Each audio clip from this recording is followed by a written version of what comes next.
Right. All right, welcome. We are so excited to have you here for Mental Toughness Monday. And we're going to also be talking today about Hygge, which looks like Hygge. Just saying. Look at that. That looks like Hygge, doesn't it? Yeah. But it said Hygge, and it is the oil of sanctuary. So we were thinking because, that's kind of that homey, cozy kind of a thing that maybe it was a limited time oil, but it is not limited time.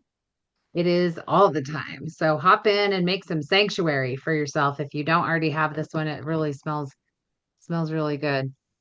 Do you guys have it with you or you didn't find yours, did you, Chris?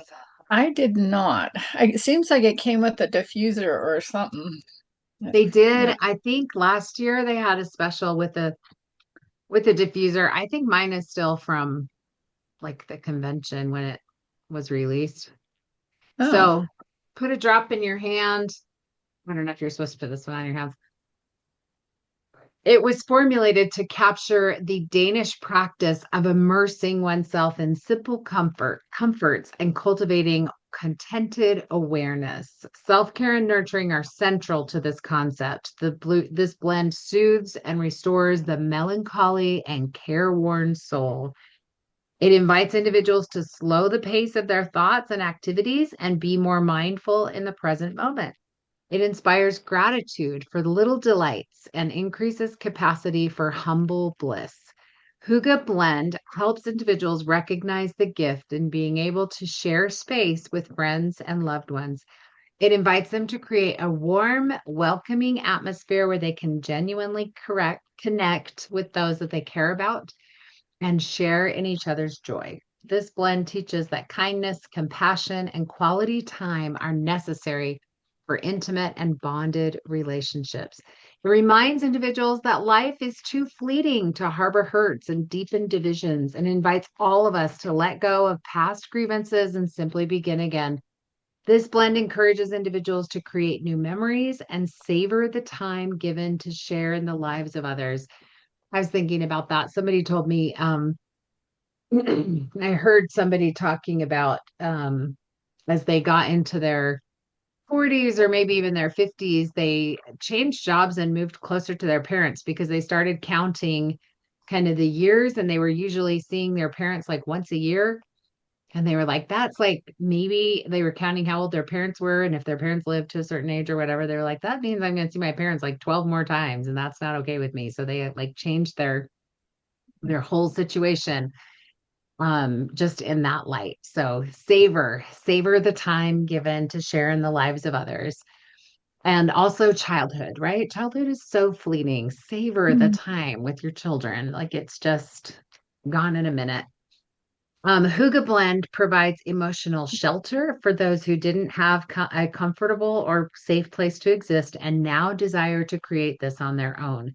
Instead of continuously searching for what their parents, their partner, or their home life didn't provide, this blend helps them experience sanctuary within. For it is in the still and quiet one, for it is in the still and quiet that one discovers the fortitude of their own soul and realizes they have always been whole. Huga Blend tends the inner candle flame so individuals can find their way home to themselves. That's super sweet, isn't it? So you can inhale it from the bottle, diffuse, put it in your hands, rub it, inhale it. You can also put it on topically, the bottoms of the feet, the legs, the arms, and you can feel less discontent, less melancholy, less unhappy or sad, less unwelcoming, divided, or resentful, unfulfilled, and unsafe, and feel more contented, fulfilled, simple joys, sheltered, protected, nurtured, soothed, reassured, blissful, joyful, connected, sharing, more generous, and more forgiving. That's nice, isn't it? It Yeah. has wild orange, cedarwood, amorous, that's that sweet, sweet yum in it. Frankincense, myrrh, cistus, vetiver, tonka bean, and vanilla. So it's quite a delicious smell. Just very cozy, very like cloudy day, which we have going on here in Utah right now. And I thought it was supposed to get up to like 72 today or something like that. I don't think it's made it past 60 yet, which is fine with me. It's more like spring. But but I just was expecting it to be a lot warmer, so now I'm kind of cold. That's all I'm saying. It is cooler today.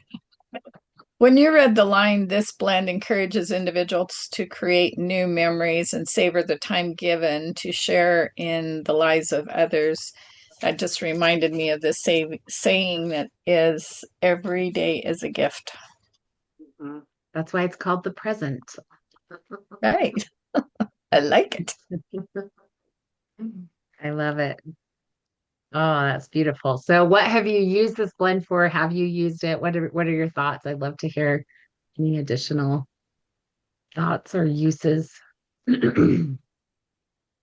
I'm sure I diffused it when I got it, but I don't remember it being a standout smell to me. So now I've got to be on the hunt for that today. Now you gotta find it. We gotta fix this, right? No, it is very cozy. I think I diffused it a lot because it's kind of stirring up some kind of wintry memories. Hmm. Cozy. Like I want to go find my sweater, which I just hung up upstairs because it's been like in the 80s for days. I put all the coats away. I'm like, I can't do this. Now I'm like, I gotta go find my sweaters. We And never I'm do that in Idaho. I pack a coat with me all summer long. right. I mean, it is smart. And I do always have to remind myself when I'm going to Idaho to bring a coat. Uh, I love it. It would be a good oil to explore, Yeah. especially with relationships and, well, even individuals emotionally. Coming home to yourself, that Hmm. feeling of just, I know we were talking about this on the live too, that we just did for the 90-day, just of making that time, creating the space of just like, it's okay to take care of yourself, to make your own yogurt, your own homemade yogurt. Like you can do that. It turned out just like my bread did a couple weeks ago. Flat. No, it's finally cooked. The yogurt finally cooked. I don't know what was wrong with my bread. Nobody cooking that one. No, but I love that you're taking the time to, to just make healthy things happen for your own life, creating that Yep, and sanctuary it's with, fun. oh, it's awesome. You have to tell me more about your yogurt later. Well, you can try the next batch. How about that? Okay. Did you already eat it all?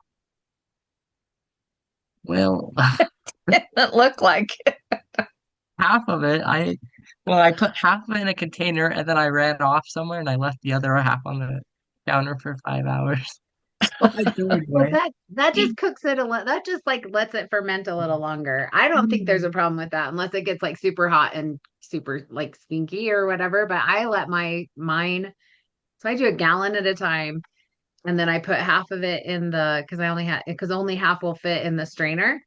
And so I put half of it in the strainer and then I leave the other half in the instant pot until the first batch is done straining. So it gets another like 12 hours. mm, So Wow, that good to there you know. go. Now you know. Yeah.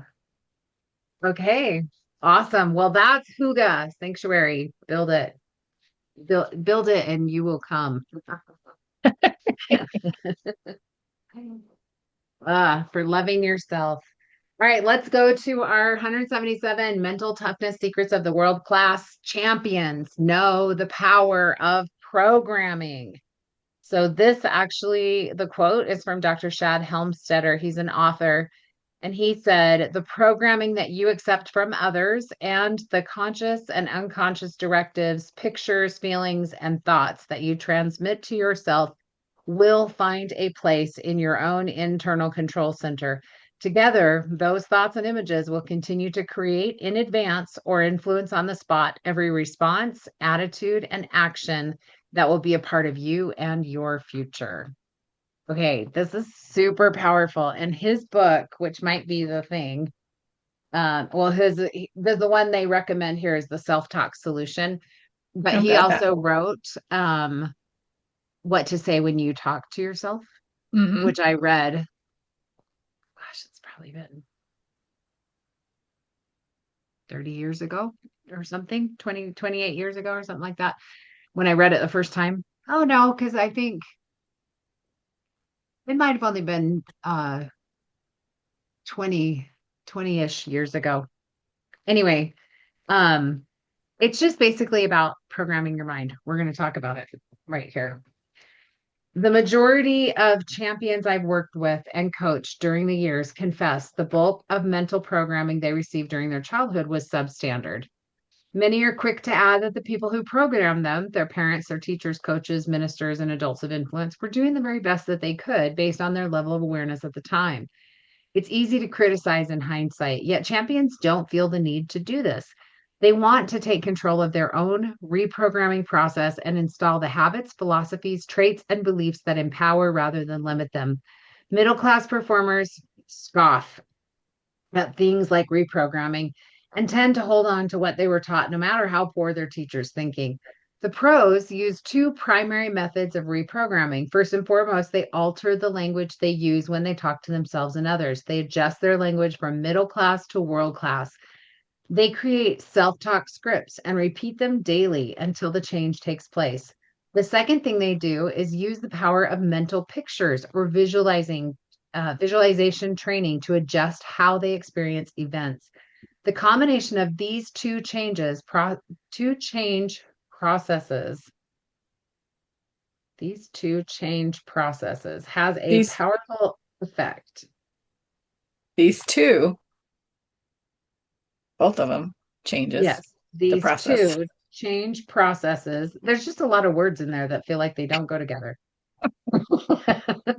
The combination of these two change processes has a powerful effect on the mindset of the performer. Sadly, the concepts are so simple that most people miss them. Meanwhile, the great ones keep getting stronger and stronger by developing world-class thoughts, feelings, and attitudes through the reprogramming process. Okay, my chiropractor is like a pro at this. And I was, pretty good. But no, when I go to the chiropractor, he regularly corrects my speaking to bring more goodness into my present and future. So, Seems like there yeah, should be a comment in there or something. Those were odd. That's an odd sentence.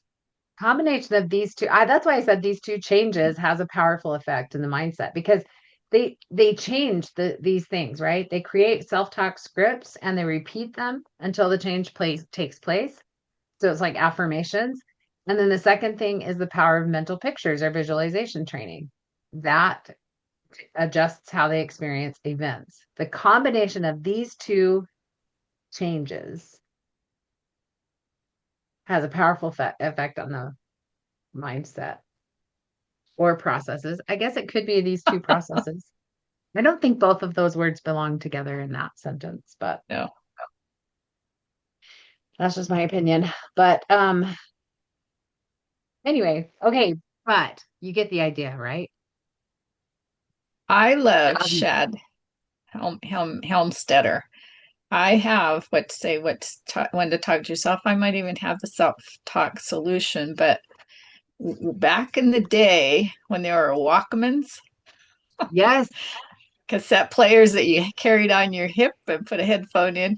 So when I was working a job that was pretty mundane, like vacuuming and that type of thing, I made a tape of, and there's different subjects, and I would play that every day, it's like talking to life myself in my own story. voice. Yep, if you've done the life story transformation or if you've done um gosh, what was the other program that somebody made that does that? But anyway, um life, not life story, but life, yeah, I can't remember. Anyway, it's the same idea, right? It's Chad Helmstetter. He just like puts it out there. And basically you change your story, you change your life.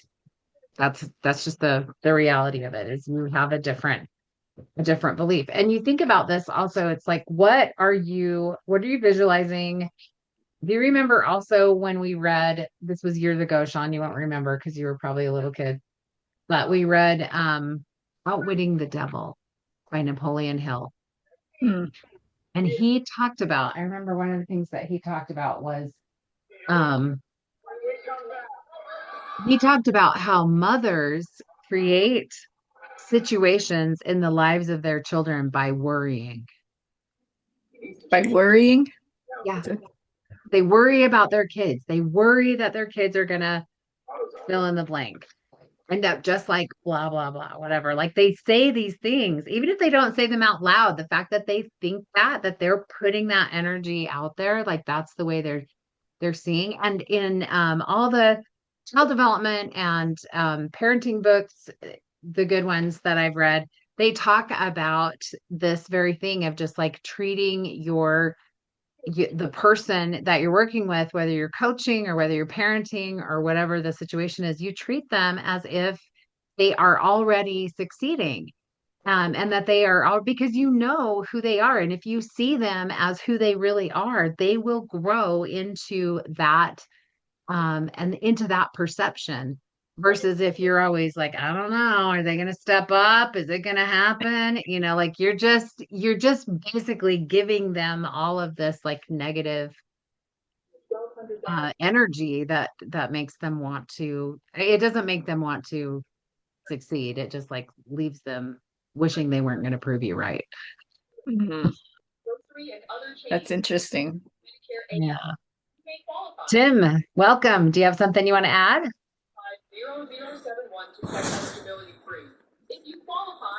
Are you awake? Wake, Dad? Of course, I'm awake. Oh, good. So I know just affirmations, right? I mean, we talked about the transition I had to do when I was the only guy on the team, right? And I was had to take care of everything and didn't have had to develop that belief in myself that I could do it. So Yeah. Overcoming imposter syndrome. exactly. Yeah. I know you told me that, and I was like, I can't even believe you ever had imposter syndrome ever, because you're just always been such a grown up. But I think that's the thing is that like you look at people who you have this picture in your mind of like they're so successful, they're so good at blah blah blah, and they just fought all the same battles that you're fighting, or they might even still be fighting it, and you just don't know, you know? Oh, and what you just said, what does that do to you when you say they're so successful? Then what are you saying about yourself? I mean, oh, that's terrible. Maybe you What? should just say, I'm happy for them. Yes, I'm happy for them, and I can do it too. What I've had my child moments too, honey. You know that. I do know that. I've seen plenty of those actually. Yeah. No, we Yeah, the other but day, well, go for it. yeah, go ahead. Oh, okay. The other day I was scrolling through Facebook University and I came across this really cool quote. And I don't know how factual it is, but it makes sense. And there could be a study for it, but they didn't include it. But they said studies reveal that when you focus on the good, your brain literally rewrites itself to look for more good. That's the magic of neuroplasticity. And Yes. so when we think about reprogramming our brain, it's that simple. It's just focusing on the good rather than the bad, which Yes. is sometimes challenging, but it's possible. And that's what the scriptures say as well. So God knows what we need. That's pretty Truth. awesome. And we can find it if we'll look for it. There's a Facebook group that I'm a member of that maybe you are too, called God Sends Me Hearts. I think that's what it's called, something like that. Anyway, basically, it's just like if you look around your world, you will see hearts everywhere. but you have to look for them. So you'll see a rock or the shaping of some leaves, or like there, you just find them in these different places. And some of them you have to stretch a little to imagine it. But like even as I look out the window, just the bush in the neighbor's yard across, and then in front of it is a branch with a white blossom, just in like the perfect place that just makes it look like a heart. And when you know that you're looking for hearts, you're looking for that love, you're going to find it. And that's the same thing of like, if you're looking for people to like you, or like you believe that they do, that you're generally well received in the world, you're going to find evidence of that. If you believe that you are generally not well received in the world, you are going to find evidence of that. And so the more you can just create that situation for yourself where you're just basically you just write your own story, write it the way you want it. You're making up a story about your life anyway, so you might as well make one that you like, because you are the creator, the co-creator of your life. You're building it. You have the power. Okay. And let's do the action step.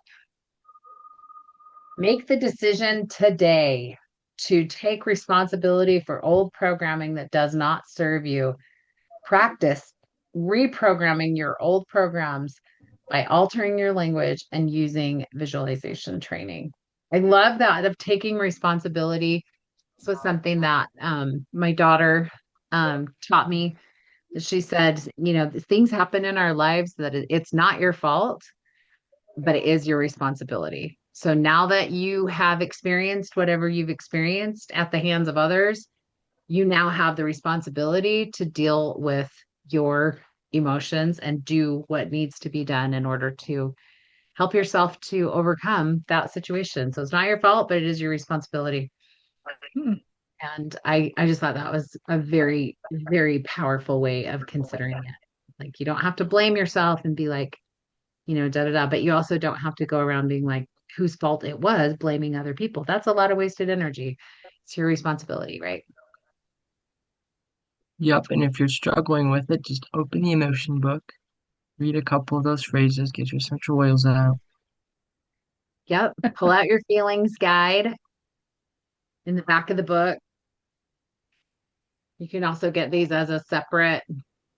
Some of you probably have one. Some of you probably have one on the back of, not this one because it's in the book, but on the back of the feelings guide, it gives you like 5 oils for each of those emotions. But yeah, exactly. Reach for your tools. That's part of taking responsibility. I love it. Thank you. Any other thoughts before we wrap it up? Okay.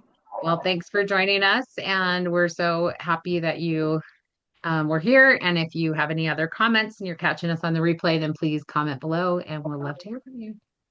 I got one more thing to share. Oh, you have one more thing? Oh, yeah. You go ahead. We were watching Mission Impossible Sunday night or Saturday night with my grandson and Brenda. And in that movie, there's a point where this guy got banished to this island in this really cold place. And Tom Cruise had put him there because he actually was the one that